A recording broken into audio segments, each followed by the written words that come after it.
Belakangan ini dunia maya kayaknya lagi rame banget sama kompetisi Clash of Champion dari Ruang Guru. Acara ini punya konsep yang mirip-mirip sama University War dari Korea Selatan. Dan di video kali ini, gue nggak mau ngebahas tentang acaranya, tapi lebih ke reaksi masyarakat Indonesia ketika acara ini viral di sosial media. So yang menurut gue cukup aneh adalah, di acara yang edukatif kayak gini, masih ada aja yang ngehujat. Heran gak kalian? Sama, gue juga heran sebenarnya. Sebelum kita masuk ke poin inti pembahasan, gue mau jelasin sedikit buat kalian yang belum tahu. Jadi, Clash of Champion adalah acara yang mempertemukan mahasiswa-mahasiswi berprestasi dari berbagai universitas top di Indonesia, kayak UI, ITB, BINUS, dan beberapa top univ lainnya.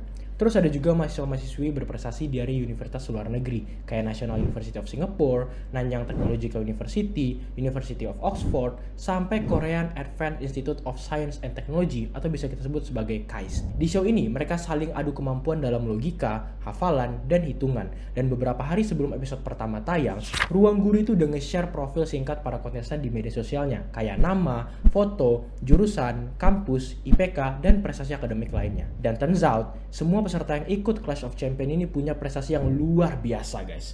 Selain IPK-nya yang tinggi bahkan sempurna, akademik history mereka juga bagus-bagus banget. Ada yang pernah menang olimpiade, menang berbagai kompetisi internasional, dan ada juga yang punya karya dan publikasi akademik. Tapi sadly, ternyata acara yang seru dan edukatif ini gak sepenuhnya disambut baik sama netizen Indonesia. Di antara penonton yang kagum sama kecerdasan dan kemampuan para peserta, ada juga netizen yang malah kasih komen negatif, sinis, bahkan marah-marah. Contohnya kayak beberapa komen yang bisa kalian lihat di layar kalian sekarang. Itu beberapa dari banyak komen-komen salty lainnya yang menurut gua kadang-kadang orang yang ngomong gini justru sebenarnya lagi nyari pembenaran aja guys, karena mungkin mereka nggak bisa achieve hal itu, jadi mereka denial aja buat bikin diri mereka merasa lebih baik. Nah, dari fenomena ini setelah gua riset dan gua cari tahu, gua bisa simpulin kalau masih banyak orang Indonesia yang punya crab mentality. Crab mentality itu ketika seseorang merasa iri dan berusaha buat ngejatuhin orang lain yang lebih baik atau lebih sukses daripada diri mereka. Orang dengan mentalitas ini biasanya merasa terancam sama keberhasilan orang lain dan melihat hal itu sebagai suatu kompetisi. Gak jarang juga mereka nganggap orang lain itu sebagai musuhnya guys, padahal pada kenyataannya enggak. So bisa dibilang ini terjadi karena adanya rasa insecure terhadap kemampuan, prestasi, atau status diri sendiri. Jadi ujung-ujungnya mereka lebih suka ngeluh dan ngekritik daripada nyari solusi untuk diri mereka sendiri. Nah, fenomena ini bisa aja kita temuin di kehidupan sehari-hari, kayak di perkuliahan, perkantoran, atau bahkan dalam keluarga kita sendiri. Dan ya, tentunya hal ini bisa berdampak ke berbagai pihak, apalagi bagi korbannya. Bagi korban, crab mentality bisa merugikan kinerja dalam pekerjaan dan membuat mereka merasa terisolasi, bahkan mengganggu kesehatan mental mereka. Jadi mereka ngerasa lingkungan sekitar itu nggak nyaman buat mereka dan nggak suportif. Sedangkan bagi yang punya crab mentality, mentalitas kayak gini bisa memperkuat emosi negatif mereka, kayak iri, dengki, dan serakah, yang bisa berdampak buruk pada kehidupan mereka, yang ngakibatin orang-orang yang punya crab mentality ini nggak bakal pernah maju.